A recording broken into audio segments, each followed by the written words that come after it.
Gente, estamos começando aqui mais uma live da nossa página Vivências Superdotadas. Hoje a gente tem um tema mais especial, um enfoque, apesar que a gente vai conseguir, manter um clima mais informal, como foi na outra live. Vai ser um bate-papo. E temos alguns convidados aqui. Deixar a galera entrar aí. Eu vou apresentando um pouco da página. Nós criamos a página com o intuito de mostrar nossas vivências, as vivências das pessoas superdotadas, identificadas com altas habilidades de superdotação, de tornar essas vivências um pouco mais públicas, mais conhecidas, com a finalidade de quebrar alguns estereótipos. E assim, a única maneira de quebrar mesmo os estereótipos é mostrando a variedade, e é nisso que a gente acredita. E no caso hoje, especialmente, a gente vai mostrar a variedade que, bom, quem não está nesse meio, não interage nesse meio, não está muito por dentro, não imagina quantas pessoas têm dupla excepcionalidade, ou seja, tem um transtorno associado. E quando a gente entra e começa a ver, a gente vê como é uma coisa comum, assim, como as pessoas têm algum transtorno identificado, como isso é comum, ou mais de um, E no caso é o que a gente chama de dupla excepcionalidade. Bom, tô vendo aqui, a Nádia entrou, legal, Diego entrou também, show. No aguardo de entrar o pessoal também que vai participar. E a gente vai dar um enfoque nisso. É muito comum superdotados também estarem no espectro autista. Bom, TDAH também é muito comum. E no caso do autismo é algo especial, porque tem muitas características parecidas, mesmo do superdotado que não tem dupla excepcionalidade com o autista.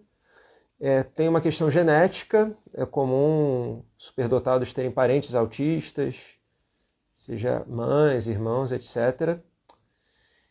E, além disso, quando a gente vê as pessoas com dupla excepcionalidade, às vezes mascara uma das coisas, não é identificado de primeira, às vezes precisa fazer mais de uma avaliação, a gente vê esse tipo de relato.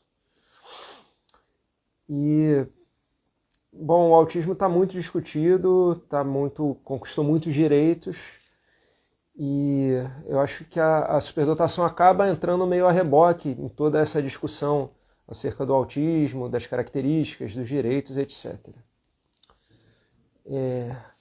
Beleza, a galera que está aí, que está acompanhando, pode dar um feedback aí, se o áudio está legal, se estão ouvindo bem.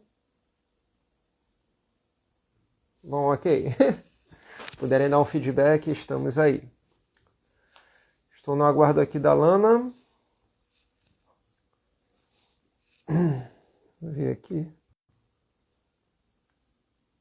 se eu consigo participar, convidar ainda não. Ah, beleza, o áudio tá bom, show. Então, no meu caso específico, eu não tenho dupla excepcionalidade, mas eu lido muito com o autismo e mesmo no espectro autista, quando não tem a superdotação identificada, é comum ver não só atrasos, mas alguns aprendizados acontecendo um pouco antes da hora, vamos dizer assim. Alguns aspectos do desenvolvimento virem mais cedo mesmo e às vezes as crianças autistas apresentam, sei lá, umas habilidades assim bem específicas que até assustam às vezes. Você pensa, como é que essa criança com essa idade é capaz disso e tal.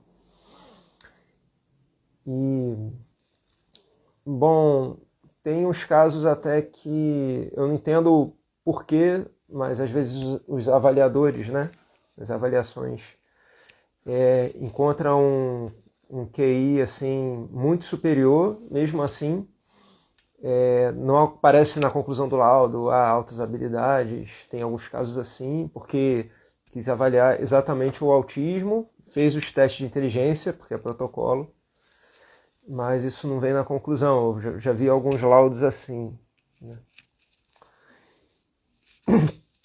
E parece que não se tem tanto interesse em identificar, às vezes, por não ser um transtorno, né?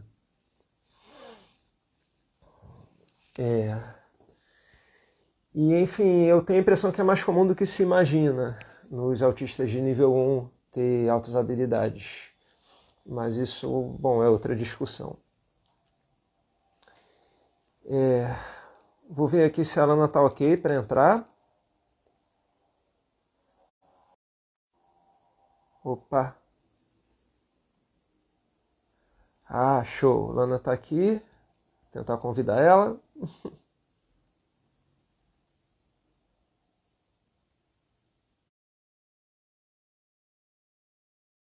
Deixa eu ver se foi. Dá pra me ver? Ô, Lana, tudo bem? Fez uma live. Isso aí, show. Eu não sei se a Gil também vai participar. Aí, se ela quiser também é bem-vinda. A gente adiciona aí. Pode começar aí se apresentando um pouco, falar um pouco de você e o que você faz nessa comunidade aqui, louca, que a gente faz parte. Bom, eu sou a Alana, eu sou autista superdotada e, bom, a comunidade a gente acabou de começar a fazer a página, tudo a gente está querendo trazer justamente mais informações, né, principalmente sobre neurodivergentes adultos, coisa que falta um pouco, realmente é mais voltado para crianças e ninguém conhece muito bem a realidade de ser neurodivergente e adulto. Sim, acontece também que os direitos dos superdotados são muito restritos à escola, né, à inclusão Sim. escolar, e é muito E não só em focado português também. é muito focado assim no cognitivo, aí se olha pouco para o emocional, que é muito relevante também, né? E às vezes a A gente questão é acaba. acaba ficando bem de lado e é muito importante, porque para aproveitar as vantagens do cognitivo precisa estar com o emocional e o sensorial equilibrado. Sim, aí acaba às vezes desencadeando alguns problemas, até transtornos, por conta disso não ter sido olhado, né? Exatamente. É muito comum ter transtorno de ansiedade, depressão, toque relacionados a neurodivergências, principalmente quando elas não são identificadas desde criança.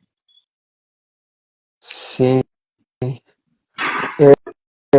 No caso, você teve um pouco mais cedo a identificação, já na idade adulta, né? Mas Paciente ali, né? Chegando na fase adulta. sim, e o que dizem, né, as pesquisas é que quanto mais cedo tem a identificação e com inclusão e tratamentos adequados, a pessoa superdotada tende a ter mais qualidade de vida, né? E assim se espera. Mas É assim, a questão. Pode falar. cada um tem uma história, né? Cada um tem uma história e Uhum. tem pessoas É. que estão super bem, tem pessoas que não, Uhum. etc. A gente encontrar pares também é muito importante. Então, às vezes, mesmo que a pessoa não tenha tido o diagnóstico com antecedência, mas só dela ter conseguido encontrar alguém ali, algum par intelectual, já ajuda bastante. Sim, e aconteceu um pouco comigo, não sei se aconteceu contigo. Depois de começar esse processo de divulgar a superdotação, de ser identificado, eu já Uhum. descobri alguns amigos que são também, eu não sabia, assim. Sim, eu fui descobrindo aos poucos também, assim, pessoas que são, mas que, assim, foram falando, até por causa dessa página também, por compartilhar conteúdo aqui da página, eu descobri que algumas pessoas que me seguiam também tinham tido já o diagnóstico há algum tempo, ou então recente também, tem gente do meu círculo social também procurando o diagnóstico ainda, que tem a suspeita de alguma neurodivergência, mas não sabe exatamente qual é. Sim. Tem alguns amigos até que foram identificados com dupla excepcionalidade e tal. E não sei, uma discussão que eu vejo às vezes na comunidade é sobre qual característica é de quê, né? Tipo, mas essa característica é do transtorno ou é da superdotação? Eu até pergunto se faz sentido fazer essa pergunta, porque a pessoa é uma só, e a pessoa tem que entender suas características, como ela lida, né? Como isso é para Então, você, assim? eu acho que assim, tem coisas que é fácil de separar, mas tem coisas que não dá, como rigidez cognitiva. Tem tanto no autismo quanto na superdotação, não tem como saber quando é de qual. Sabe? Tem algumas questões que até dá para separar, mas muitas delas não tem como, não adianta. Assim, você pode ter em um, mas pode ter em outro também, e fica aquela eterna dúvida de qual que é, e na verdade não faz muita diferença. Sim, tem um checklist grande, assim, de características comuns, né? Vamos dizer, do TEA nível 1, que hoje é classificado, nem é mais classificado como nível 1, mas vamos botar assim, e com a superdotação. Da hora também. Confuso saber qual é a nomenclatura atual. Agora virou. Agora o TEA virou um grande guarda-chuva, né? Mas Eles tiraram essa definição de nível. Eu vi um tempo atrás que estava tendo essa discussão se realmente tirava ou não, mas ficou aquela coisa, né? Tinha gente que concordava, tinha gente que discordava, e aí fica difícil saber qual o melhor passo, né, a seguir. Sim, eu digo que já, para quem é profissional e atua com autismo, já é uma classificação que não dá tanta ferramenta, assim. Enfim, cada pessoa vai precisar de adaptações específicas, então não adianta muito ter divisão de nível 1, 2 e 3, porque de todo jeito vai ter que ter adaptação específica para cada pessoa. Sim, e mesmo dentro dos níveis, varia muito as características, tanto as dificuldades quanto os outros aspectos. E é importante mencionar que nem todo TEA superdotado é classificado no nível 1. Eu vi relatos de pessoas classificadas no nível 2 e até no nível 3. E eu fiquei, como assim? Mas a pessoa precisa de muito suporte, então se entende isso. E nem todo autismo nível 1 também tem a superdotação junto, né? É uma bagunça completa, assim, mas depende muito de cada caso. Tem também o caso da síndrome de Savant, que é quando a pessoa ela tem uma deficiência, mas tem uma área ali que ela tem uma habilidade excepcional. Então, assim, ainda é muito complexo. Toda a questão de neurodivergência ainda é muito nova. A própria área da neurociência é muito nova e estão descobrindo a maior parte das questões agora. Então, provavelmente nos próximos anos a gente vai ver muita mudança em toda essa área, em todas as neurodivergências. A gente provavelmente vai ver muita mudança em termos de nomenclatura, em termos de divisão, em termos de do diagnóstico também, de como fazer. Isso eu imagino que vai mudar bastante. A gente imagina que a neurologia avance e possa dar mais. Fazer, assim, vamos dizer, análises mais conclusivas das pessoas, que tudo é muito classificado pelo comportamento, por testes e tal. Eu imagino que ainda daqui a uns anos, não sei quanto tempo exatamente, mas que em algum momento a gente vai passar a diagnosticar neurodivergências com base em ressonância, imagem do cérebro mesmo, porque tem as mudanças visíveis no cérebro. Só que por enquanto, obviamente, não é nem um pouco acessível. Geralmente essas imagens do cérebro são usadas para pesquisas, não para diagnóstico ainda, porque também ainda está sendo estudado quais são as mudanças no cérebro. Mas já tem provas de que tem sim essas mudanças e provavelmente no futuro, talvez até breve, a gente vai ver assim, evidências físicas de quem tem o quê e vai ficar bem mais fácil de diagnosticar. assim, esperamos. Eu acho que vai chegar nisso, né? Já foi uma grande revolução para a neurologia quando começou a haver exames de imagem, né? O que existia antes era bem precário. Toda essa questão de neurodivergência é muito recente. O primeiro homem diagnosticado com autismo, ele morreu, acho que em 2020, com uns 80 anos, alguma coisa assim. Então, assim, é muito recente, muito recente.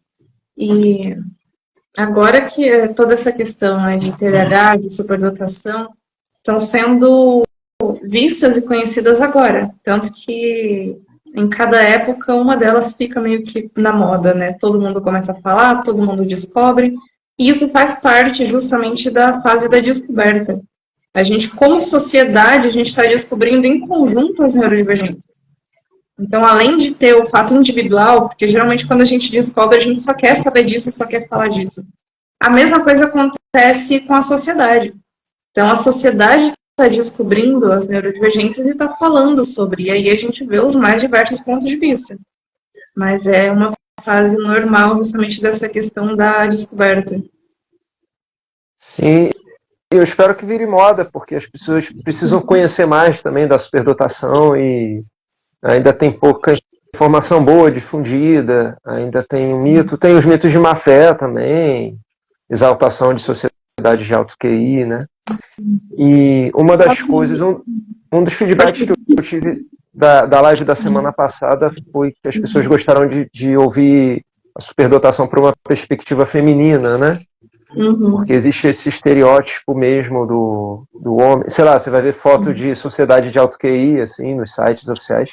É um monte de macho, assim. Sim. E, pô, não existe maior prevalência em um gênero ou em outro, né? Existe um condicionamento social, na real. Eu muito provavelmente não fui diagnosticada antes por causa disso. Tanto com o autismo quanto com a superdotação, porque eu vou em médico desde pequena e eu apresentava sinais claros de autismo. Um deles é andar na ponta dos pés.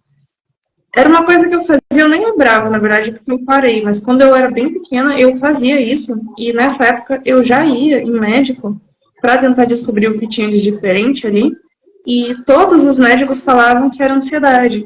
Geralmente, quando é mulher, ou é diagnosticado ansiedade, ou então borderline.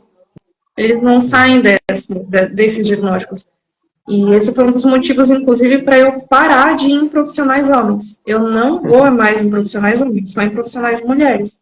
Porque para eu ser identificada, eu tive que ir só em profissionais mulheres. Psiquiatra mulher, neuropsicóloga mulher, psicóloga mulher. Homem não ouve. E eles só diagnosticam ansiedade. Nada além disso. Inclusive, esse comportamento de andar na ponta dos pés pode acontecer na superdotação também, sem o autismo.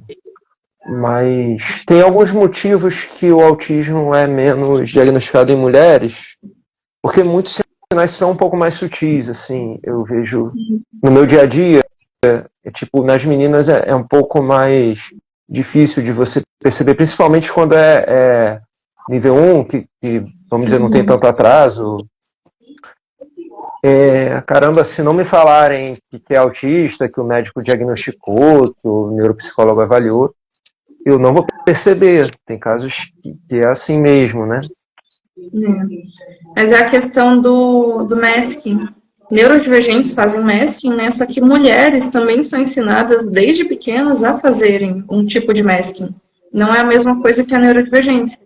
Mas as mulheres são ensinadas desde pequenas a se moldarem ao outro. Então, deixarem o outro confortável. E é por isso que é muito difícil conseguir ver os traços, porque a gente acostuma desde pequena a esconder esses traços. Uhum. Tem essas questões sociais. Eu não sei se vai ter mais conclusões, mas o que eu sempre vi, vamos dizer, na época que eu fiz faculdade, era uma história que era muito mais prevalente o autismo em meninos do que em meninas. E eu acho que daqui a um tempo isso vai ser questionado, assim, né? Se não já está sendo, toda a questão de prevalência do TEA já vem sendo questionada, assim. E assim, está tendo muito mais diagnóstico, muita coisa que não entrava no espectro está entrando, e muitos adultos, né, sendo diagnosticados. A gente vê esse processo principalmente muitos pais de autistas, tipo, depois que o filho foi diagnosticado, às vezes eles ficam até, né, pô, mas se meu filho é, eu devo ser também, já se tem esse entendimento da hereditariedade, né, no espectro.